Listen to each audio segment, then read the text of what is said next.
Hello, and welcome to a run-through of Unit 3.3, The Rebellion of Hereward the Wake. Here's just a reminder of the key question for this unit. Did William mainly use force or more subtle methods to subdue the English? We now find ourselves in 1070. The harrying of the north has just finished. One of the worst acts of violence ever to be carried out against the English people. But even so, there is one last act of defiance by the Anglo-Saxons against William, led by Hereward the Wake.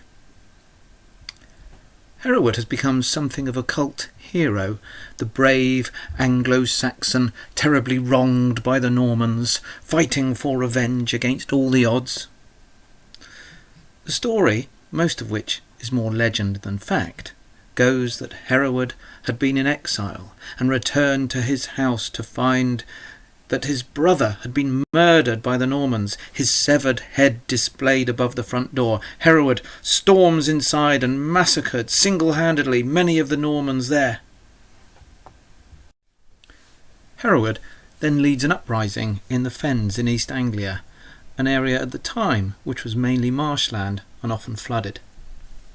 This meant that the town of Ely was mostly an island surrounded by marshes and very, very hard for William to attack. By this time the Danes had returned. Now Asbjorn was joined by his brother King Sweyn, and also Edward and Morcar once again went to aid the rebels, although it seems likely only Morcar actually arrived in Ely. Hereward raided nearby Peterborough Abbey to rescue the treasure hidden there from Norman hands. In fact, he seems to have used it to buy the support of King Sweyn. So, how did William respond? Well, as you can see, his first tactic, once again, was to pay the Danes to go home. It had worked before, and it worked again. Then, he takes his army to East Anglia. He also has a fleet of ships off the coast which cut off supplies to Ely, and he manages to get his troops through the fens, through the marshes, with the help of some local monks. There are various legends and stories told about this. There's one in which William has a witch helping him, and she curses Hereward.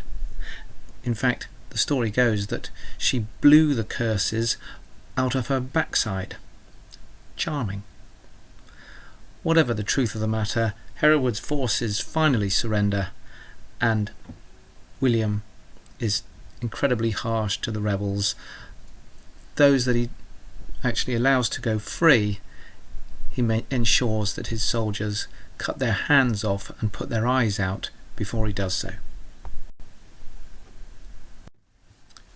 Hereward himself escaped, but this was the last serious Anglo-Saxon rebellion against William's rule. Of course, he wasn't to know that, so just to make completely sure, he marches north to Scotland in search of Edgar the Atheling and his supporters. He uses his classic tactics of harrying and violence to force King Malcolm to submit to him. The elusive Edgar the Atheling manages to escape once again. It seems to end up in northern Europe. But he never again mounts another uprising against the king.